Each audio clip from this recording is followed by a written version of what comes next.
अस्सलाम वालेकुम ख़वातीन हज़रात, शुरू करते हैं आज का अस्बहाल। मैं हूं जिसका मेज़बान जुनैद सलीम। नाज़रीन, आइए आज शो के आगाज़ में आपकी मुलाकात करवाते हैं दुनियाए फ़िल्म के उफ़क़ पर दमकते सितारे, पाकिस्तानी फ़िल्म इंडस्ट्री के मारूफ हिदायतकार जनाब हीरा सुपर हिट साहब। तेरे सदके जावा हीरिया, लैदे गए हॉलीवुड नु, लैदे गए हालीवुड नु, लैदे गए हॉलीवुड नु। सानू भी किसी पासे ले जाओ, आप कल ही जाई जान। तुसी चले जाओ, हुण तुहानू टायर लवाइए तो तुहां जाना है। जुनैद जी, सानू कम से कम बालाकोट ही लै जाओ, ਅਸੀਂ ਤਰਸ ਗਏ ਬਾਲਾकोट ਵੇਖਣ। मैं सदके जावा, भुल जाओ बालाकोट। अच्छा जी, वीजे लवा लवो अमरीका दे। हाँ जी, पुत्र हॉलीवुड च एंट्री मिलनी है इस फिल्म तो बाद हॉलीवुड विच। बड़ी बात है हीरा जी, बड़ी बात है। हॉलीवुड में आपका क्रू जाएगा, बड़ी बात है। मेरी जान आईटीआई, मैं सदके जावा मेरे आ पपुआ। आईटीआई ये हो जिया सोचिया कि अंग्रेज दी उल्टबादी लग जाएगी। हाय हाय हाय हाय हाय, मैं कन्ना नू हथ ला के कहना अल्लाह मैनू माफ कर देवे, अल्लाह मैनू माफ कर देवे, कोई बड़ा बोल ना मुंह चो निकले। जुनैद जी, जे तुहानू टाइटैनिक के बाद कोई फिल्म नजर आएगी तो इको ही नजर आएगी, इजी जट। आए आए आए, फिल्म का नाम तो जरा देखो जुनैद जी, नाम तो देखो जरा। मौले जट के बाद हीरे सुपर हिट की फिल्म आ रही है इजी जट।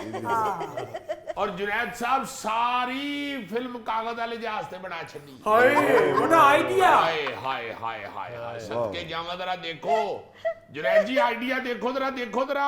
दांत तुसी कोई खुल के नहीं दे रहे आज।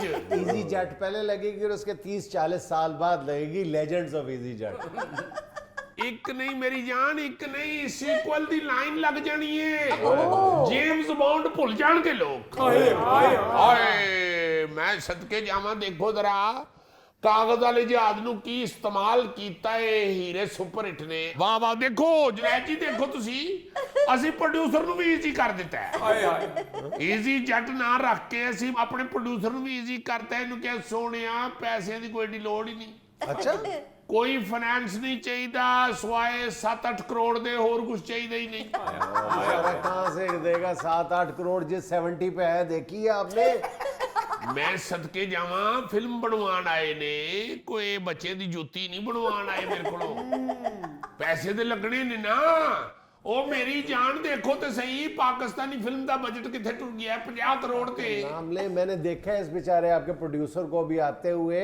इसकी 70 बाइक पे सीट नाम की कोई चीज नहीं है, घर से तकिया लेके नीचे रखा हुआ था। ਉਹ ਭਾਈ ਜਾਨ ਜੀ, ਉਹ ਫਾਈਨਾਂਸ ਦੀ ਕਮੀ ਦੀ ਵਜ੍ਹਾ ਤੋਂ ਨਹੀਂ, ਵਜ਼ਨ ਦੇ ਵਾਧੇ ਦੀ ਵਜ੍ਹਾ ਤੋਂ ਗੱਦੀ नहीं ਹੈਗੀ। हीरा जी, आपको जिंदगी में कभी एक बार भी अपने प्रोड्यूसर पे रहम नहीं आया? ਆਇਆ ਜਨਾਬ, ਕਿਉਂ ਨਹੀਂ ਆਇਆ ਹੈ? ਪਿਛਲੀ ਵੱਡੀ ਈਦ ਤੇ ਆਇਆ ਹੈ ਜਦੋਂ ਗਾਂ ਦੀ ਕੁਰਬਾਨੀ ਕਰਨ ਲੱਗੇ। ਹਾਏ, ਮੈਂ ਸੋਚਿਆ ਦੇਖੋ ਜ਼ਰਾ, ਇੱਕ ਵਾਰੀ ਹਲਾਲ ਹੁੰਦੀ ਏ ਤੇ ਰੱਟਾ ਮੁੱਕ ਜਾਂਦਾ ਹੈ। ਹਾਏ ਹਾਏ ਹਾਏ, ਮੈਂ ਸਦਕੇ ਜਾਵਾਂ ਆਪਣੇ ਬੱਬਰ ਸ਼ੇਰ ਦੇ, ਹਰ ਦੂਜੇ ਦਿਨ ਹਲਾਲ ਹੁੰਦਾ ਏ। 20 ਸਾਲ ਹੋ ਗਏ ਮੈਨੂੰ ਹਲਾਲ ਹੁੰਦੇ ਆ ਤੁਹਾਡੇ ਕੋਲ। ਫਿਕਰ ਨਾ ਕਰ, ਅੱਛੇ ਦਿਨ ਆਉਣ ਵਾਲੇ ਨੇ, ਅੱਛੇ ਦਿਨ ਆਉਣ ਵਾਲੇ ਨੇ। ਤੈਨੂੰ ਵਾਲਾਂ ਵਾਲੇ ਡਾਕਟਰ ਨੇ ਵੀ ਕਹਿਤਾ ਹੈ ਕਿ ਤੇਲ ਤੈਨੂੰ ਐਸਾ ਦਿਆਂਗਾ ਵਾਲ ਤੇਰੇ ਆ ਜਾਣਗੇ। ਤੈਨੂੰ ਤੇਰੇ ਫਿਲਮ ਦਾ ਡਾਇਰੈਕਟਰ ਵੀ ਕਹਿ ਰਿਹਾ ਫਿਲਮ ਤੈਨੂੰ ਐਸੀ ਦਿਆਂਗਾ ਕਿ ਥਬੰਟੂ ਆ ਜਾਣਗੇ। सदके सदके ਬੋਰੀਆਂ ਭਰ ਲਿਆਂਗਾ, ਬੋਰੀਆਂ। अच्छा जी, ਸਦਕੇ ਜਾਵਾਂ, ਬੋਰੀਆਂ ਇਕੱਠੀਆਂ ਕਰਨੀਆਂ ਸ਼ੁਰੂ ਕਰ। प्रोड्यूसर साहब खासी बड़ी तादाद में बोरियां इकट्ठी कर ले खाली, फिर उन्हीं बोरियों में आपने फिल्म लगने के बाद कागज चुन चुन के डाल ले। बल्कि साथ अपने बेटे हीरो को भी लगा लीजिएगा। ਬੱਚਿਆਂ ਨੇ ਆਵਾਜ਼ਾਂ ਲਾਉਣੀਆਂ, ਭਾਈ ਸਾਡੇ ਬੂਹੇ ਕੋ ਵੀ ਚੁੱਕ ਲਾ। ਮੈਂ ਸਦਕੇ ਜਾਵਾਂ ਕਾਗਜ਼ਾਂ ਅੰਦਰ ਹੀ ਨੋਟ ਡਿੱਗਣੇ ਨੇ। ਗੱਲ ਕਿਹੜੀ ਪੇ ਕਰਦੇ ਹੋ ਤੁਸੀਂ? ਵੇਂਦੇ ਨਹੀਂ ਪਏ ਕਿ ਆਈਡੀਆ ਕੀ ਏ? ਕਾਗਜ਼ ਵਾਲਾ ਜਹਾਜ਼ ਮੇਰਾ ਮੇਨ ਹੀਰੋ ਏ। हाँ, इजी जट। जुनैद जी, ਇਹ ਇੱਕ ਘਰ ਚੋਂ ਕਾਗਜ਼ ਵਾਲਾ ਜਹਾਜ਼ ਉੱਡਿਆ। अच्छा, ਸਦਕੇ ਜਾਵਾਂ, ਦੋ ਘਰਾਂ ਦੀ ਆਪਸ ਚ ਲੜਾਈ ਚੱਲ ਰਹੀ ਏ। ਜਾਦੂ ਟੂਣੇ ਤੇ ਗੱਲ ਪਹੁੰਚ ਗਈ ਏ। ਇੱਕ ਘਰ ਚੋਂ ਦਮ ਵਾਲਾ ਪਾਣੀ ਜਿਹੜਾ ਹੈ ਉਹ ਕਾਗਜ਼ ਵਾਲੇ ਜਹਾਜ਼ ਤੇ ਤਰਾਉਂ ਕੇ ਤੇ ਮਾਈ ਛੱਡਦੀ ਏ ਸਵੇਰੇ ਸਵੇਰੇ ਉਹਨਾਂ ਦੇ ਘਰ ਵਾਸਤੇ। ਜਹਾਜ਼ ਉੱਡਿਆ। जुनैद जी, कैमरा मेरे नाल चले है। ਕੈਮਰਾ ਮੇਰਾ ਕਾਗਜ਼ ਵਾਲੇ ਜਹਾਜ਼ ਨੂੰ ਲੈ ਕੇ ਦੁਸ਼ਮਣਾਂ ਦੇ ਘਰ ਪਹੁੰਚਿਆ।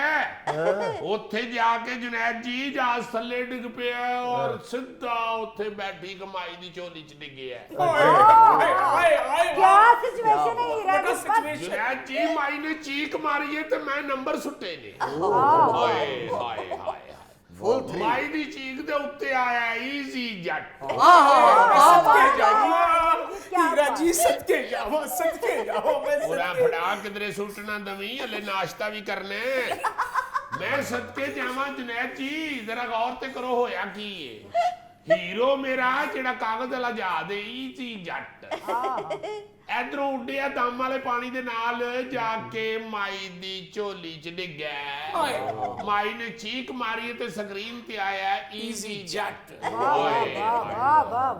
बातें कर रहे हैं। मैं तो ये सोच रहा हूँ कि अगर आपकी जिंदगी में ये प्रोड्यूसर ना आया होता तो आज आप किसी चौक में बैठ के सांडे का तेल बेच रहे होते ज्यादा से ज्यादा। ਮੈਂ ਸਦਕੇ ਜਾਵਾਂ ਬਸ ਗੱਲ ਕਰੇ। ਤੁਸੀਂ ਸਮਝ ਹੀ ਨਹੀਂ ਰਹੇ। ਗੱਲ ਜਿਹੜੀ ਮੈਂ ਸ਼ੁਰੂ ਕਰਨ ਲੱਗਾ ਉਹ ਤੁਸੀਂ ਸਮਝ ਹੀ ਨਹੀਂ ਰਹੇ। ਅਸੀਂ ਤਾਂ ਸੁਣ ਹੀ ਨਹੀਂ ਸਕਦੇ। ਨਹੀਂ ਠਹਿਰ ਜਿਓ ਬੇਟਾ ਜੀ, 1 ਮਿੰਟ ਮੈਨੂੰ ਵੇਖ ਲੈਂਦੇ ਜੇ ਅੱਗੋਂ ਪਾਰਟੀ ਤੇ ਨਹੀਂ ਹੋਈ। ਗੱਲ ਤੁਸੀਂ ਮੇਰੀ ਸਮਝ ਹੀ ਨਹੀਂ ਰਹੇ। ਠੀਕ ਮਹਿਫੂਜ਼ ਹੋ ਗਏ ਨੇ ਮੇਰੀ ਜਾਨ। ਜਦੋਂ ਟਾਈਟਲ ਚੱਲਿਆ ਏ ਈਜ਼ੀ ਜੱਟ ਟਾਈਪ ਤੇ ਮਾਈ ਜਿਹੜੀ ਉੱਥੇ ਬਹਿ ਕੇ ਮਟਰ ਛਿੱਲ ਰਹੀ ਸੀ, ਮਟਰਾਂ ਵਾਲੇ ਦਾਣੇ ਵਾਲੀ ਬਾਟੀ ਉਹਨੇ ਪਰਾਂ ਸੁੱਟੀਏ, ਸਾਰੇ ਵਿਹੜੇ 'ਚ ਮਟਰ ਖਿੱਲਰ ਗਏ। मैं सदके जावा हीरा जी मैं सदके जावा। ਪੁੱਤਰ ਇੱਧਰ ਇਕੱਠੇ ਹੀ ਫੜਾ ਦੇ, ਨਾਨ ਵੀ ਲੈਣੇ ਨੇ। मेरा ख्याल है फिल्म तो आपकी चलनी चुलनी तो नहीं, इसी के 5-7 और फेरे लगवा ले। ਮੈਂ ਸਦਕੇ ਜਾਵਾਂ ਅੱਗੇ ਦੇਖੋ ਤੇ ਸਹੀ ਸਟੋਰੀ ਜਾਣ ਕਿੱਧਰ ਲੱਗੀ ਜੇ। ਵੈਸੇ ਹੀਰਾ ਜੀ ਇਹ ਜਿਹੜੇ ਤੁਸੀਂ ਮਟਰ ਖਿਲਾਰੇ ਨੇ ਆ ਤੇ ਟਰਮੀਨੇਟਰ ਨੇ ਵੀ ਸੀਕਵੈਂਸ ਨਹੀਂ ਪਾਇਆ। ਉਹ ਪੁੱਤਰ ਅੰਗਰੇਜ਼ਾਂ ਨੂੰ ਕੀ ਪਤਾ ਹੋਵੇ ਮਟਰ ਕਿਵੇਂ ਛਿੱਲਣੇ ਨੇ। ਬੇਟਾ ਉਹਨਾਂ ਦੇ ਤੇ ਜਾ ਕੇ ਸਟੋਰਾਂ ਦੇ ਉੱਤੋਂ ਦੇਖ, ਛਿੱਲੇ ਮਟਰ ਹੀ ਮਿਲ ਜਾਂਦੇ ਨੇ ਦਾਣੇ। ਇੱਥੇ ਸਾਡੀ ਮਾਈ ਬਹਿ ਕੇ ਵਿਹੜੇ 'ਚ ਮਟਰ ਛਿੱਲਦੀ। ਗਰੀਬ ਦੇ ਮਟਰ ਰੁੜ ਗਏ ਨੇ। ਅੰਗਰੇਜ਼ ਮਾਈ ਨਹੀਂ ਜੇ ਮਟਰ ਛਿੱਲਦੀ, ਉਹ ਜਦੋਂ ਛਿੱਲਦੀ ਆਪਣੇ ਖਾਮਦ ਨੂੰ ਛਿੱਲਦੀ ਏ। सही तजर्बा ਪੁੱਤਰ ਜੀ ਮਟਰ ਜਦੋਂ ਖਿਲ ਰਹੇ ਨੇ ਸਾਰੇ ਵਿਹੜੇ 'ਚ ਤੇ ਜੁਨੈਦ ਜੀ ਸਕਰੀਨ ਦੇ ਉੱਤੇ ਮੇਰੀ ਸਾਰੀ ਕਾਸਟ ਦੇ ਨਾਂ ਖਿਲਰ ਗਏ। ਨਵਾਂ ਥ੍ਰਿਲ। ब्यूटीफुल आइडिया यार, एक एक मटर पे एक एक नाम। ਹਾਏ ਹਾਏ ਪੁੱਤਰ ਜੀ ਪੈਸੇ ਮੁੱਕ ਗਏ ਨੇ। ਨਹੀਂ ਹੁਣ ਬਾਊ ਜੀ ਦਾ ਚੱਕਰ ਲੱਗੇਗਾ। बाबूजी का चक्कर लगेगा बेटा, फिल्म लग लेने दो, उसके बाद तुमने अपनी टोपी उतार के चक्कर लगाते थे। ਮੈਂ ਕਿਹਾ ਜੀ ਇਹ ਜਿਹੜੇ ਮਟਰ ਰੋੜੇ ਆ ਸੀਨ ਤੋਂ ਬਾਅਦ ਅਸੀਂ ਇਕੱਠੇ ਕਰ ਸਕਦੇ ਆ, ਕਿਉਂ ਜੀ? ਚੌਲਾਂ ਦੇ ਚ ਪਾ ਲਾਂਗੇ ਜੀ। ਉਹ ਸਦਕੇ ਜਾਵਾਂ ਦੇਖ ਤੇ ਸਹੀ ਅਗਲਾ ਸ਼ਾਟ ਕੀ ਹੂੰ। ਇਹ ਪੂਰੇ ਵਿਹੜੇ 'ਚ ਮਟਰ ਖਿਲ ਰਹੇ ਨੇ। ਇੱਕ ਬਾਂਹ ਆਈਏ ਅੰਮਾ ਹੋਰਾਂ ਦੀ, ਉਹਨਾਂ ਨੇ ਇੰਜ ਕਰਕੇ ਮਟਰ ਸਾਫ਼ ਕੀਤੇ ਨੇ। ਸਕਰੀਨ ਤੋਂ ਮਟਰ ਪਰਾਂ ਆਏ ਨੇ ਤੇ ਵਿੱਚੋਂ ਘੋੜਾ ਦੌੜਿਆ ਪੂਰੇ ਗੈਲਪ 'ਚ ਦਗੜ ਦਗੜ ਦਗੜ। बस 1 सेकंड के फर्क पड़ा, वरना उस घोड़े ने सारे मटर खा जाने थे। ਮੈਂ ਸਦਕੇ ਜਾਵਾਂ ਘੋੜੇ ਦਾ ਮਜ਼ਾ ਲਵੋ, ਜਾ ਰਿਹਾ ਘੋੜਾ ਲੈ। ਵਾਹ ਵਾਹ ਵਾਹ। सदके जाओ हीरा जी, अगला सीन क्या है? ਅਗਲਾ ਹੀ ਤੇ ਸੋਚਣ ਨੇ ਆ। ਹੋਰ ਇਧਰੋਂ ਉਹਨਾਂ ਦਾ ਦੇਖ ਸਹੀ ਤਰ੍ਹਾਂ ਸੀਨ ਗੁੜੀਆ ਕਿਹੜਾ ਸ਼ੁਰੂ ਹੋਣ ਲੱਗਾ ਈ। ਜੁਨੈਦ ਜੀ ਘੋੜਾ ਜਾ ਕੇ ਇੱਕ ਜਗ੍ਹਾ ਤੇ ਰੁਕਿਆ। ਦਰਵਾਜ਼ਾ ਖੁੱਲਿਆ। ਅੰਦਰੋਂ ਬਾਬਾ ਤਵੀਜ਼ ਧਾਗੇ ਵਾਲਾ ਬਾਹਰ ਆਇਆ। ਘੋੜੇ ਨੇ ਅਗਲੀਆਂ ਲੱਤਾਂ ਚੁੱਕ ਕੇ ਕੀਤੇ। बस कर दो हीरा जी, नजर ही ना लग जाए। ਤੁਸੀਂ ਕਮਾਲ ਕੀਤਾ ਹੈ। ਮੈਂ ਸਦਕੇ ਜਾਵਾਂ ਦੇਖ ਜਰਾ, ਘੋੜੇ ਨੇ ਦੋਵੇਂ ਪੈਰ ਚੁੱਕ ਕੇ ਕੀਤਾ ਤੇ ਉਹਨੇ ਦੋਵੇਂ ਖੁਰ ਇਕੱਠੇ ਬਾਬੇ ਤਵੀਜ਼ਾਂ ਵਾਲੇ ਦੇ ਸੀਨੇ ਤੇ ਮਾਰੇ ਨੇ। ਬਾਬਾ ਤਵੀਜ਼ਾਂ ਵਾਲਾ ਪੁੱਠੀ ਕਲਾਬਾਦੀ ਮਾਰ ਕੇ ਅੰਦਰ ਡਿੱਗਿਆ ਤੇ ਗੁੜੀਆ ਅੰਦਰੋਂ ਨਿਕਲੀ ਏ। ਅੱਬਾ ਜੀ ਅੱਬਾ ਜੀ ਬਾਬੇ ਨੂੰ ਆ ਕੇ ਚੁੱਕਿਆ ਮੇਰੀ ਹੀਰੋਇਨ ਨੇ। ਬਾਬੇ ਨੂੰ ਚੁੱਕਣ ਲੱਗੀ ਏ ਤੇ ਬਾਬੇ ਦਾ ਦਮ ਨਿਕਲ ਗਿਆ। ਕੀ ਦਮ ਦਾ ਭਰੋਸਾ ਯਾਰ, ਦਮ ਆਵੇ ਨਾ ਆਵੇ। ਦੇਖੋ ਜੁਨੈਦ ਜੀ, ਉੱਥੇ ਦੇਖੋ ਜਰਾ, ਤੀਸਰੇ ਸ਼ਾਟ ਤੇ ਮੈਂ ਆਪਣੀ ਫਿਲਮ ਦਾ ਵਿਲਨ ਮਾਰ ਲਿਆ ਜੀ। ਅੱਬਾ ਜੀ ਮੇਰੇ ਅੱਬਾ ਜੀ ਚਲੇ ਫਿਲਮ ਵਾਲੇ ਮਰੇ ਨੇ, ਫਿਲਮ ਵਾਲੇ। ਲੋਕੀ ਸੋਚੀ ਪੈ ਗਏ ਨੇ ਫਿਲਮ ਦਾ ਵਿਲਨ ਮਰ ਗਿਆ, ਫਿਲਮ ਚੱਲੇਗੀ ਕਿਵੇਂ। ਔਰ ਮੇਰਾ ਪ੍ਰੋਡਿਊਸਰ ਵੀ ਇਹੋ ਹੀ ਸੋਚ ਰਿਹਾ ਇਸ ਲਈ। मगर हीरा सुपर हिट फिर क्यों कहते हैं मैनू लोग? ਅਸੀਂ ਹੁਣੇ ਫਿਲਮ ਅੱਗੇ ਚਲਾਣੀ ਹੈ, ਫਿਲਮ ਅੱਗੇ ਚਲਾਣੀ ਹੈ। क्या बात। ਲਓ ਜੀ ਬਾਬਾ ਡਿੱਗ ਪਿਆ ਤੇ ਇੱਕ ਪਾਸੇ ਉਹਦਾ ਸਿਰ ਲਮਕ ਗਿਆ ਏ, ਲੋਕਾਂ ਸਮਝਿਆ ਬਾਬਾ ਮਰ ਗਿਆ। ਹਾਏ ਹਾਏ ਹਾਏ ਮਗਰ ਹੀਰੋਇਨ ਨੂੰ ਪਤਾ ਹੈ ਕਿ ਬਾਬਾ ਹਲੇ ਮਰਿਆ ਨਹੀਂ ਔਰ ਬਾਬੇ ਨੇ ਆਪਣੀ ਜ਼ਿੰਦਗੀ 'ਚ ਹੀ ਆਪਣੀ ਬੱਚੀ ਨੂੰ ਇੱਕ ਟੂਣਾ ਐਸਾ ਸਿਖਾਇਆ ਹੈ ਕਿ ਬੰਦਾ ਬੇਹੋਸ਼ ਹੋਵੇ ਤੇ ਉਸ ਟੂਣੇ ਦੇ ਨਾਲ ਫੌਰਨ ਉੱਠ ਕੇ ਬਹਿ ਜਾਂਦਾ ਹੈ। क्या कह रहे हैं, क्या ਜੀ कह रहे हैं? ਕੁੜੀ ਅੰਦਰ ਨੱਸੀ ਏ ਮਿੱਟੀ ਦਾ ਕੁੱਜਾ ਲੈਣ ਵਾਸਤੇ, ਉਹ ਟੂਣਾ ਕਰਨ ਵਾਸਤੇ ਅੰਦਰ ਦੌੜੀ ਏ। ਕੁੜੀ ਨੇ ਤੇਜ਼ੀ ਨਾਲ ਇੰਜ ਬੂਹਾ ਖੋਲਿਆ, ਬੂਹਾ ਕੁੱਜੇ ਨੂੰ ਵੱਜਿਆ, ਕੁੱਜਾ ਥੱਲੇ ਡਿੱਗ ਟੁੱਟ ਗਿਆ। ਓਏ ਕੀ ਕਰ ਰਹੇ ਹੋ? ਮਿੱਟੀ ਕੇ ਕੁਝੇ तुम्हें मार दिए उन्होंने। सर देखो सीक्वेंस से की सीक्वेंस खोल लेने। हीरा जी माशाल्लाह, अल्लाह तानू और दवे। ਮੈਂ ਸਦਕੇ ਜਾਵਾਂ ਕੁੱਜਾ ਮਿੱਟੀ ਦਾ ਟੁੱਟਾ ਹੈ ਤੇ ਫਿਰ ਲੋਕਾਂ ਨੂੰ ਇਹ ਜ਼ਿਹਨ ਚ ਆਇਆ ਹੈ ਕਿ ਅੱਗੋਂ ਕੀ ਹੋਏਗਾ। ਦੇਖੋ ਸਸਪੈਂਸ ਹੀ ਤੇ ਇੱਕ ਐਸੀ ਚੀਜ਼ ਹੈ ਮੇਰੀ ਜਾਨ, ਸਸਪੈਂਸ ਹੀ ਤੇ ਇੱਕ ਐਸੀ ਚੀਜ਼ ਹੈ ਜਿਹੜੀ ਪਬਲਿਕ ਨੂੰ ਨਾਲ ਲੈ ਕੇ ਟੁਰਦੀ। हीरा साहब बता के जाइएगा कि अगला सीन क्या है, आप फौत हो जाए फिल्म ना मुकम्मल रह हाय जाए। हाय हीरा जी, ਮੇਰੀ ਜਾਨ ਦੇਖੋ ਤੇ ਸਹੀ ਅੱਗੋਂ ਹੋਣ ਕੀ ਲੱਗਾ ਹੈ। ਮਿੱਟੀ ਦਾ ਕੁੱਜਾ ਥੱਲੇ ਡਿੱਗ ਕੇ ਟੁੱਟਿਆ, ਉਹਦੀ ਸਭ ਤੋਂ ਵੱਡੀ ਚਿੱਪਰ ਜਿਹੜੀ ਹੈ ਉਹ ਹੀਰੋਇਨ ਨੇ ਚੁੱਕੀ ਹੈ। ਇਹਨੇ ਸੋਚਿਆ ਹੈ ਕਿ ਵਾਲਦ ਸਾਹਿਬ ਵਾਸਤੇ ਇੰਨਾ ਪਾਣੀ ਵੀ ਬਹੁਤ ਹੈ। ਉਸੇ ਚਿੱਪਰ 'ਚ ਪਾਣੀ ਲਿਆ, ਉੱਤੇ ਉਹ ਟੂਣਾ ਕੀਤਾ ਤੇ ਨੱਸੀ ਹੈ ਆਪਣੇ ਅੱਬੇ ਵੱਲ। ਜਦੋਂ ਕੋਲ ਪਹੁੰਚੀ ਤੇ ਅੱਬਾ ਪਹਿਲੇ ਉੱਠ ਕੇ ਬੈਠ ਗਏ ਅਸੀਂ। ਲਓ ਜੁਨੈਦ ਜੀ ਬਾਬਾ ਉੱਠ ਕੇ ਬੈਠਾ ਤੇ ਘੋੜੇ ਨੇ ਫੇਰ ਦੋਵੇਂ ਪੈਰ ਚੁੱਕੇ ਨਹੀਂ। ਜੁਨੈਦ ਜੀ ਘੋੜੇ ਦੀ ਤੇ ਬਾਬੇ ਦੀ ਫਾਈਟ ਸ਼ੁਰੂ ਹੋ ਗਈ ਜੀ।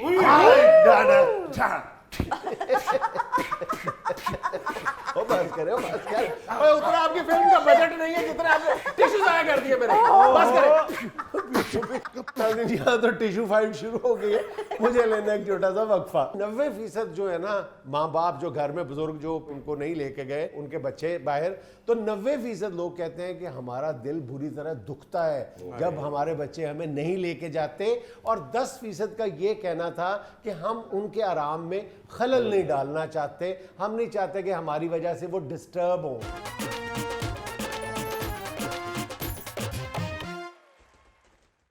भाईजान, आज मैं आपकी खिदमत में एक बड़ा सुलगता हुआ समाजी मसला रखना चाह रहा हूँ। बहुत कम लोग उस पर गौर करते हैं और शायद हम किसी न किसी अंदाज में, हम में से सब लोग ही उसके मुर्तकब होते हैं कि हम अपने वालिदैन का या बुज़ुर्गों का घर के अंदर ख्याल रखते हैं, कोशिश करते हैं कि उनकी दिल आज़ारी ना हो, घर के अंदर उनके आराम का ख्याल रखा जाए। लेकिन एक मामले में हम उनको बहुत बुरी तरह नज़रअंदाज करते हैं और वो है जब हम लोग घर से बाहर जाते हैं और उनको घर में तन्हा छोड़ देते हैं। ये बड़ा ही एक अजीब मामला है और इस पर बात करने की भी ज़रूरत है और हमें अपने रवैयों में तब्दीली लाने की भी ज़रूरत है। और हमने इसको बिल्कुल फॉर ग्रांटेड समझ लिया। हम ये क्यास करने में नाकाम रहे हैं, हम ये गुमान करने में नाकाम रहे हैं कि जब हम ये हरकत करते हैं तो उसके लिए जो हमने पर्दे तलाश कर लिए हैं ना, जो जवाज़ तलाश कर लिए हैं, और वो भी हम उसका जिक्र कर लेते हैं कि वो कौन से जवाज़ है, कौन से बहाने हैं जो हम तराशते हैं उनको घर अकेला छोड़ के जाते वक्त। तो उनमें से कोई बहाना भी जो है ना, कोई जवाज़ भी जो है ना, वो हमें इस बात की इजाज़त नहीं देता। खाल अगर कोई ऐसा कोई इस्तिस्ना है सो है, वो तो दूसरी बात है। लेकिन आम तौर पे हम सिर्फ अपने आराम के लिए और सिर्फ इस बात से जान छुड़ाने के लिए कि हमें इनको साथ लेके गए तो हमें इनका ख्याल रखना पड़ेगा और हमारी जो एंजॉयमेंट है उस पर फ़र्क पड़ेगा, उसमें फ़र्क, हम उनको साथ नहीं लेके जाते। हालांकि कभी इसका मवाजना करें कि बच्चे और बुजुर्ग कहते हैं एक जैसे ही होते हैं, ठीक है। हम अपने बच्चों को तो ज़रूर लेके जाते हैं, बच्चे भी हमें उतना ही तंग करते होंगे, बच्चों का भी हमें उतना ही ख्याल रखना पड़ता होगा जितना बुजुर्गों का। लेकिन बच्चों को हम हर जगह पे साथ लेके जाते हैं और बाकायदा बच्चे, इसलिए कि बच्चे जिद भी करते हैं, बच्चे आपकी मजाल है कि बच्चों को साथ ना लेके जाएं। लेकिन बुजुर्गों को हम अपने साथ इसलिए नहीं लेके जाते कि हम शायद खुद डिस्टर्ब होंगे। आप अगर कहीं बाहर पार्क में गए हैं, घूमने फिरने के लिए गए हैं, शॉपिंग सेंटर में गए हैं या खाना शादी की तकारीब या मुख्तलिफ तकारीब में जाते हैं, तो आम तौर पे हमारी कोशिश होती है और हमने इसको खुद ब खुद अज्यूम कर लिया है कि नहीं, माँ बाप की तो उम्र आराम करने की है, वो घर में ही रहें तो बेहतर है। ये बड़ा बहुत हम ज्यादती करते हैं माँ बाप या के साथ। वैसे भी चले कहीं सैर पे नहीं भी जाते तो ये भी देखने में आता है कि बीमार को माँ बाप हैं घर में, माँ या बाप जी। घर में बीमार है तो हम घर से निकल जाते हैं काम काज के लिए, शॉप अपनी पे या अपने दफ्तर में, तो हमें उसके बाद शाम को जब घर आते हैं उसी वक्त याद आता है कोई अब्बा जी बीमार था बिल्कुल या अम्मी बीमार थे। सारा दिन हम राबता करके नहीं ये तकलीफ करते कि हम पूछेंगे उसका क्या हाँ बिल्कुल, अम्मा बाहर का रह क्या के हाल है या अब्बू का क्या हाल है। बिल्कुल जबकि अपना बच्चा बीमार हो तो हम दिन में 2-3 मरतबा जरूर घर फोन करके पूछेंगे कि बुखार उतरिया सू। अब बाज़ मामलात में होता है ऐसा कि जो हम कह रहे हैं इस्तिस्नाई सूरतें होती हैं, उसमें एक तो ये है कि माँ बाप बहुत ही ज़्यादा ज़ईफ़ हैं या बहुत ज़्यादा बीमार हैं और उनको वाकई मतलब बाहर लेके जाना उनके लिए, खुद उनकी सेहत के लिए ठीक नहीं, वो तो चलो समझ आता है, लेकिन वक्त से पहले ही उनको हम उस कैटेगरी में शामिल कर दें कि ये घर से बाहर नहीं इनको लेके जाना, तो मेरा ख्याल वो पर्रे दर्जे की ज़्यादती है। और मैं तुम्हें एक बात बताऊँ कि कुछ दिन पहले मैं एक चैनल पे जो सर्वे टाइप इंटरव्यूज किए जाते हैं उसमें देख रहा था, तो एंकर बता रहा था, कहते हैं माँ बाप जो घर में बुजुर्ग जो नहीं लेके जाते उनके बच्चे बाहर, तो 90% लोग कहते हैं कि हमारा दिल बुरी तरह दुखता है जब हमारे बच्चे हमें नहीं लेके जाते, और 10% का ये कहना था कि हम उनके आराम में खलल नहीं डालना चाहते, हम नहीं चाहते कि हमारी वजह से वो डिस्टर्ब हो। इसका मतलब है कि 100% जो जाने के काबिल है बाहर वो जाना चाहते हैं, हमने आज खुद ये तसव्वुर कर लिया है कि उनको नहीं साथ लेके जाना। अच्छा, एक और मामला आप देखें कि माँ बाप जो है वो उनकी बाज़ दफ़ा खुददारी इस बात की इजाज़त नहीं देती कि वो खुद जिद करके कहें कि हमें साथ लेके जाएं। उनको पता होता है कि ये जो हमारे बच्चे हैं ये हमें साथ नहीं लेके जाना चाहते, या बहू रानी जो है वो माइंड कर जाती है, या बेटा नहीं खुद चाहता, तो वो फिर खुद ही इनकार कर देते हैं और कहते हैं, खुद ही कहना शुरू कर देते हैं कि नहीं बेटा आप जाओ, बल्कि बच्चों को भी हमारे पास छोड़ जाओ, हम बच्चों का ख्याल रख लेंगे। अब जो नाना नानी दादा दादी जो बच्चों के बच्चों में खुशियां तलाश करते हैं ना, असल में वो बच्चों में ही खुशियां तलाश करना चाहते हैं। जब बच्चे टाइम नहीं देते तो फिर वो बच्चों के बच्चों में खुशियां तलाश करते हैं अपनी। ये बात जहन में रखें। और फिर दूसरी एक बड़ी तल्ख किस्म की हकीकत है, वो भी हमें जहन में रखनी चाहिए कि ये वही माँ बाप हैं, ये वही बुजुर्ग हैं जो हमारी प्रेम को धक्का, हमारी जो बच्चा गाड़ी है उसको धक्का दिया करते थे। आज उनकी व्हीलचेयर चलाते हुए हमें तकलीफ होती है। तो ये प्रेम से व्हीलचेयर तक का सफर है ना, पीछे मुड़ के देखें तो सेकंड्स में चुटकी बराबर का सफर है। हाँ जी, या इर्द गिर्द देखते हैं तो सारी सफाई खाली हो गई हुई है। हैरानगी होती है कि कितनी तेज जिंदगी गुजर रही है और जो खामियां हैं हमारे अंदर, हमारी ज़िंदगी में जो खामियां हैं हम उनका मदावा ही नहीं कर रहे, हम उनको दूर ही नहीं करना चाह रहे। जबकि ये रोज़ हमें कोई ना कोई मैसेज मिलता है कि फौत होने वाले हैं, फौत होना है, मौत यकीनी है, रोज़ कोई ना कोई मैसेज मिलता है। मगर उसके बावजूद इंसान इतना लापरवाह है, इतना लापरवाह है कि वो नहीं इन चीज़ों की तरफ तवज्जो देता। कभी छोटी सी जिंदगी है। तो जो ये बड़ी अहम खामियां हैं, ये बड़ी अहम खामियां हैं।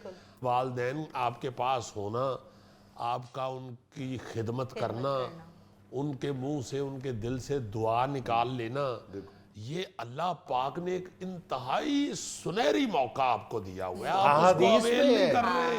आज हम कहते हैं कि हमारे घर में जो ये बरकतें हैं ये बुजुर्गों की वजह से है। सिर्फ हम मुंह से, ये ज़बान से ये बात कहते हैं, दिल से इस बात पे यकीन नहीं रखते। ये हदीस मुबारका है, हमें इसलिए इस पे यकीन रखना चाहिए कि हमारे पास जो आसाइशें हैं, जो सहूलतें हैं, जो ये सब कुछ अल्लाह ताला दे रहा है, ये हमारे बुजुर्गों की दुआओं का करिश्मा है, वरना मेरी क्या औकात थी।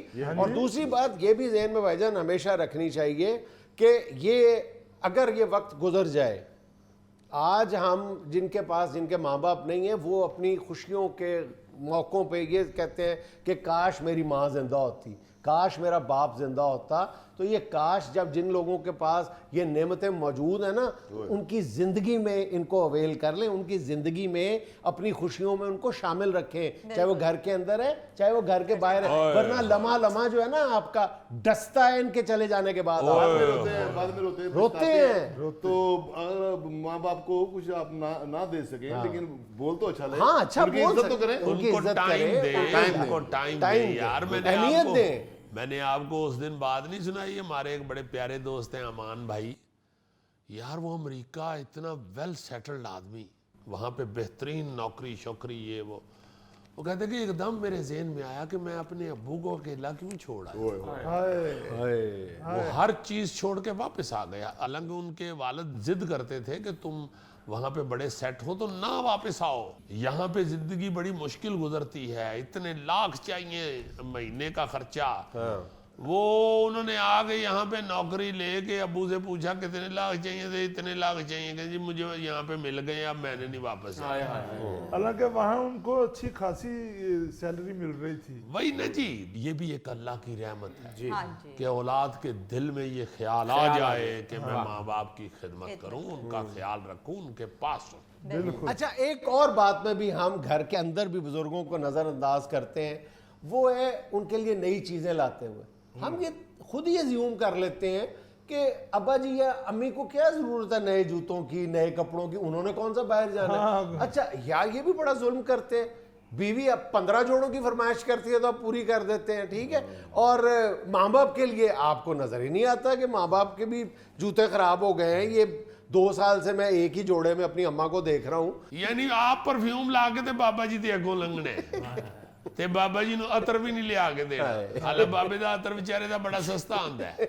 सीरियसली ईमान से आप बड़ी थोड़ी सी कीमत के साथ, बड़े थोड़े से पैसों के साथ बुजुर्गों को फतह कर सकते हैं, उनका दिल जीत सकते हैं। मेरा मतलब है कि अब अम्मा जी ने तो नहीं ना वो जोड़ा पहनना जो आपने बीवी के लिए लाना है। हाँ जी, हाँ जी। उन्होंने पहनना ही नहीं, उनकी वो एज नहीं है या उनकी वो तबीयत नहीं है। हाँ जी। अम्मा जी ने जिस जोड़े पर राजी हो जाना है वो 5000 से ऊपर का आता ही नहीं। एक यार कम से कम ये जो एहसास है ना माँ बाप को एहसास, कि हमारे बच्चे हमारे लिए कोई नई चीज लेके आए हैं, उस खुशी का कोई नेमुल बदल नहीं है। वो जूते या सूट की खुशी नहीं होती, जी, उस जी। तवज्जो की खुशी होती है जो वो ये देखते हैं कि हमारे बच्चों ने हमारे लिए सोचा है, वक्त निकाला है। इतनी सारी बात है। आप यार कोई भी वो चीज, अहम है, वो हम भाई उनके आप लिए अहम है। ये चीजों को भी छोड़ें, जूते कपड़े को भी छोड़ें, आप घर में कोई चीज पकाते हैं ना, हाँ। तो ये आवाज बुजुर्गों के लिए किसी ऑक्सीजन से कम नहीं कि जो पहली ही निकले, खाना बांटने से पहली आवाज जो निकले कि जाओ सबसे पहले अब्बू को दे के आओ, जाओ सबसे पहले प्याली में डालो और अम्मी को दे के आओ, बस। या खाना लगा दिया, बाबा का इंतजार करो, वो आएंगे तो शुरू करेंगे। हाँ बिल्कुल, ये छोटी छोटी जो खुशियां हैं ना जी, ये जो छोटे छोटे फिक्रे हैं, ये बुजुर्गों के लिए बहुत बहुत बड़ी खुशी है। बिल्कुल बिल्कुल। नाज़िम, यहाँ में लेना एक छोटा सा वक्फा, हमारे साथ रहिएगा। मैंने रहीम यार खान से अनवर टोर के बूटे मंगवाए थे आंबों के, हाय। ये फैमिली जड़ों समेत खा गई है। मेरी रात की रानी के पौधे बहू जी, मेरा मोतिया ये सारा चब गए। ਓਏ ਨਾ ਤੇਰੇ ਮਕਾਨ ਦੇ ਚ ਖੁਰਾ ਹੈ, ਨਾ ਉੱਥੇ ਕੱਪੜੇ ਧੋਣ ਵਾਲੀ ਮਸ਼ੀਨ ਰੱਖਣ ਲਈ ਜਗ੍ਹਾ ਹੈ, ਔਰ ਰਹੀ ਯਾਰ ਖਾਨ ਦੇ ਕਿਹੜੇ ਅੰਬ ਲਾਲੇ ਨੇ ਉੱਥੇ।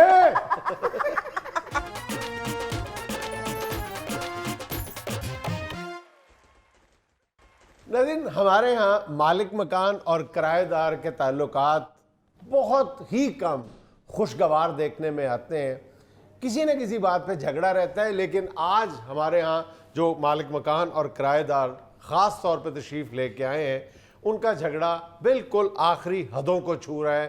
यानी किराएदार मालिक मकान के मकान पे कब्ज़ा किए बैठा है। जी अस्सलाम वालेकुम। नहीं मैं कब्जा नहीं किया जी तो बाबू। फिर वो कह रहे खाली कर दो, खाली करो फिर। खाली की तो बात ही नहीं हुई बाबू। खाली की बात नहीं की, क्या मतलब आपने खरीद लिया था?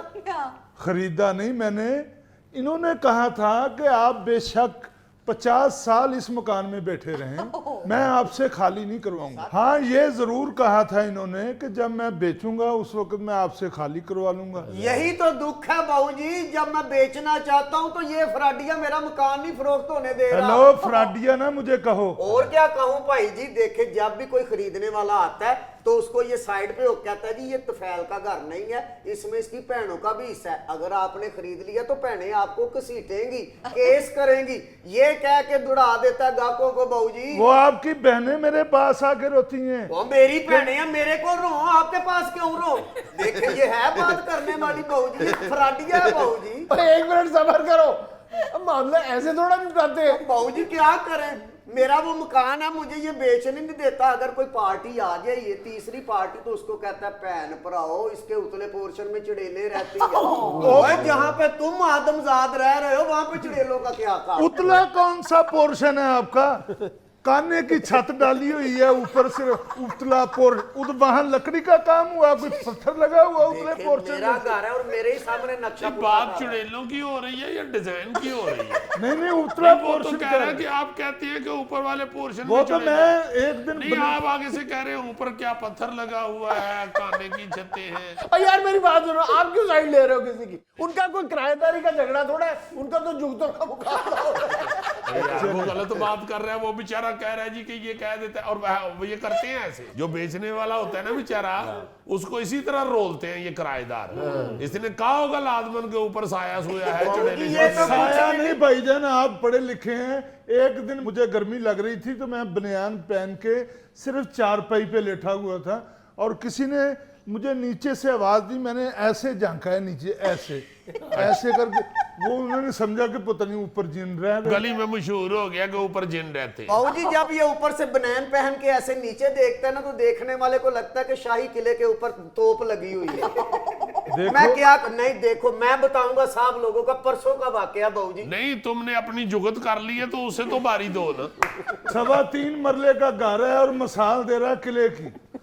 यार मेरी बात सुनो, मेरी बात सुनो, तुम लोग वाकई ज्यादती करते हो। अगर वो बेचारा बेचना चाहता है तो जो तुम भी जब भाई बेच देखने रहे के हैं। लिए, और एक मिनट ठहर जाओ, बीच में ना बोलो, जब को देखने के लिए आता है तुम साथ रहा करो ना। बाबू जी मैं अपने दफ्तर में था, एक क्लाइंट आया, मैंने कहा भाई आप जाके घर देखो, फिर मैं बैठ के आपस में बयाना तय कर लेंगे। दफ्तर ये केड़ा, वो सो- दफ्तर केड़ा, टाली थले तो कुर्सी रख के बैठा ना, दफ्तर केड़ा। अब ये भी बताएं कि उस टाली के नीचे बैठ के मैं आप जैसी चीजों को खुरियां भी लगाता हूँ, ये भी बताएं इनको। भाई मोटे लड़ाई करो, कैमरा तो लो ना, जिधर उधर मुंह कर लेते उधर तो कैमरा ही नहीं है।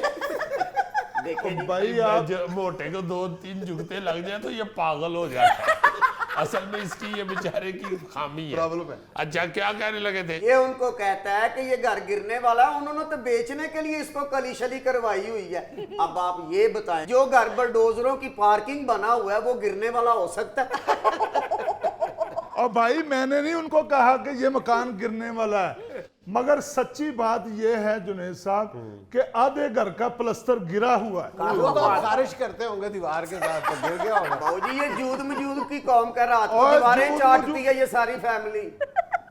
और बकवास बंद करो, मेरी तो सारी फैमिली जर्मनी साइडेड है। बाबू जी वो कौन सा जर्मनी है जैसे साग और पोटे वाली सेवियां लाते हैं? मेरी बात सुनो, जात यात में ना आप लोग उतरे। आप अपनी प्रॉब्लम बताएं जरूर, मगर ये ना कि उसकी फैमिली को तो ना कुछ कहो। नहीं लेकिन उसका सवाल तो वैलिड है ना मालिक मकान का, कि कौन सा जर्मनी है जहाँ से पोटे वाली सेवियां। जुनैद साहब जिस बिल्डिंग की खातिर ये लड़ रहा है, 2.5 मरले की वो बिल्डिंग है, ना उसके कमरों की कोई तरतीब है, ना कोई नक्शा है। आप जरा आके मुआयना तो करें, आपको ऐसे लगेगा जैसे परौंठे की बुरकी मारी हुई है।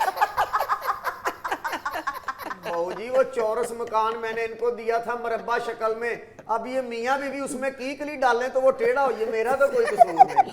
वो चिंगम दा मकान सी जड़ा इंज हो गया है। बाबू जी मैंने रहीम यार खान से अनवर टोर के बूटे मंगवाए थे आंबों के, ये फैमिली जड़ों समेत खा गई है। मेरी रात की रानी के पौधे बाबू जी, मेरा मोतिया ये सारा चब गए हैं। और ना तेरे मकान दे च खुरा है, ना उथे कपड़े धोने वाली मशीन रखने ली जगह है, और रही यार खान दे केड़े अंब लाले ने उथे।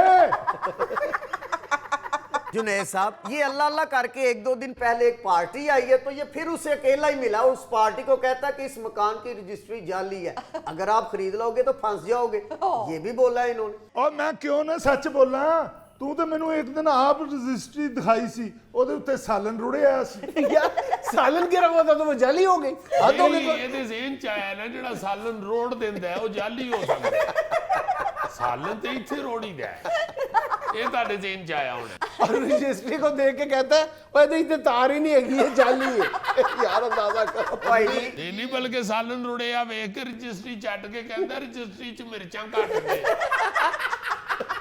आप बड़े लोग बैठे हैं अल्लाह अल्लाह करके यहाँ इसको निकाल दे मकान से। मेरा मकान आप कोड़ियों पे बाहर और यार तुम क्रेन बुलाओ इसको उठाओ और बाहर फेंको कौन बाहर निकालेगा मुझे? क्यों तुम्हारा मकान है ओ यार तुम्हें शर्म नहीं आती इतने सालों से उस शरीफ आदमी ने तुम्हें किराए पे मकान दिया हुआ तुमने कब्जा कर लिया मुझे निकाल सकता कोई? क्यों नहीं निकाल सकते तुम बदमाश हो और कौन मुझसे मकान खाली करवा सकता है? ओए मैं करवाऊंगा मैं।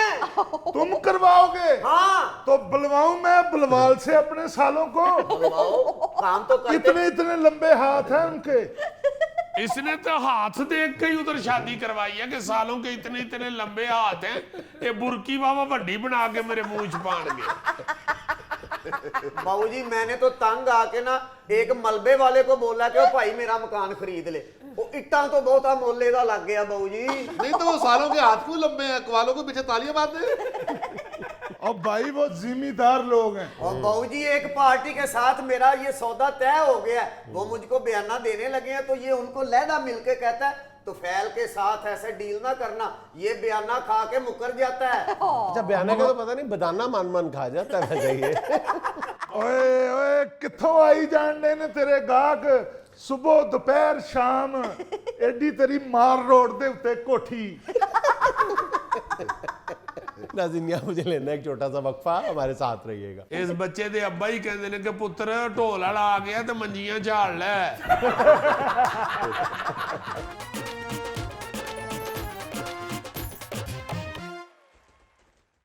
अच्छा भाईजान चारपाई या हमारे यहाँ जिसको मंजी कहा जाता है जी इसका हमारे दही कल्चर से बड़ा गहरा ताल्लुक है चाहे वो पंचायत हो या आराम करने का मामला। ये जरा देखें अगर साइज ये हो तो फिर कैसा रहेगा मंजे का साइज। ओए गोगे दी पीढ़ी गोगे दी पीढ़ी गोगे दी पीढ़ी गोगे दी पीढ़ी गोगे दी पीढ़ी गोगे दी पीढ़ी। मेरा बर्थडे। वाह सर ये जनूबी पंजाब में भी ये बड़ा कल्चर है। हाँ केपी में भी है जनूबी पंजाब में पंजाब के अंदर भी है। पंजाब के अंदर ये खास तौर पे पहलवानों के अखाड़ों पे या उनके डेरों पे पड़े होते हैं ये मंजे। उसके ऊपर 2-3 तकिए भी गोल पड़े होते हैं जिसे गाँव तकिया कहते हैं। देखिए जीजी काफी बड़ा ही ये लग रहा है। जी इन्ना वड्डा गया देखो ना एक बंदा और देखे तो टेलीफोन ते गल्लां करदे ने। यहाँ पे जो भी बात करते हैं वो इसी तरह करता ख्वातीनो हज़रात। ये फोन दे उत्ते बाबू जी कह रहे हैं मेरी बैटरी लो हो गई मैं सवेरे गल करांगा। बल्कि उरले बंदे नु आके अंदरों बच्चा कहंदे ने जी कि खाना खा लवो आके तो कहंदे यार तेरा चाचा परली बाई ते गए है वो आंदा तो फिर खाने। वैसे इस पे बच्चे फुटबॉल भी खेल सकते हैं। माशाल्लाह इतना बड़ा मंजा है वाह वाह वाह वाह वाह। अच्छा इस मंजे च खटमल पै जान ते फिर नहीं कोई हाले दा मां सिवाय दे के दरिया च सुट आओ। अच्छा देख लो कितना बड़ा मंजा है गोगे के सामने कुछ भी नहीं। जैसे कहते हैं ना बम के कुछ भी नहीं तो गोगे के सामने गोगा इस पे बैठा नहीं मंजा बैठा नहीं। इस मंजे नु कसन वास्ते मजदूर लाने पैंदे भाई जी 4 मजदूर बुला लो मंजा कसना है। इस मंजी वाले तो बंदा ये भी नहीं कह सकता कि पहले अपनी मंजी डंगोरी फेर। हाय हाय हाय डंगोरी की ਇਹਦੇ ਥੱਲੇ ਤੇ ਬੰਦਾ ਆਪ ਭੱਜ ਨਸ ਕਰੇ। ये नहीं बंदा कह सकता तू इधरों फड़ मंजी मैं इधरों फड़ा यार छावे ले चलिए। जी जी जी। अच्छा भाईजान ये आपने देखा होगा कि रस्से के जरिए दरिया या नहर पार करना और उसमें बाज लोग प्राइड लेते हैं अपने दोस्तों के सामने कि मैंने इतना फासला तय किया है। लेकिन दोस्त भी जो है वो ठंडे पेटों ये चैलेंज हजम नहीं करते बाज दफा। ये देखें वो देखें अपने दोस्तों के सामने चैलेंज किया होगा वो देखें कितनी तेजी से जा रहा है। अब वो दूसरे सिरे पे उसके दोस्त खड़े हैं नीचे पानी भी बहुत तेज है। वो देखो उन दोस्तों ने क्या शुरू कर दिया एडवेंचर ही बना दिया एडवेंचर क्या अच्छे भले दोस्त को डड्डू बना दिया। नहीं मेरा ख्याल है बच्चा नहांदा नहीं सी उन्होंने फिर यह स्कीम सोची कि इनू टंग के नवाओ। ਇਹ ਤੇ ਲੱਗਦਾ ਬਾਬੂ ਜੀ ਜੀਨ ਦੀ ਪੈਂਟ ਧੋਣ ਰਹੇ ਨੇ। इसको कहते हैं फेंट फेंट के मारना। बिल्कुल सही।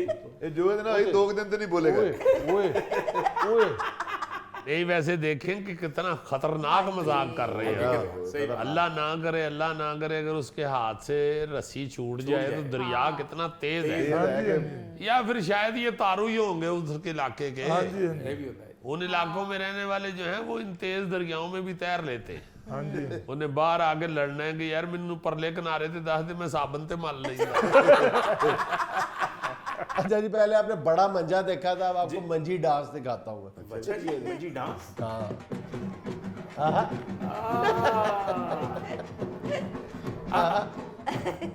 वाह जी वाह। इस एटम नाल इन्हें 250-300 मंजियां इकट्ठियां कर ली।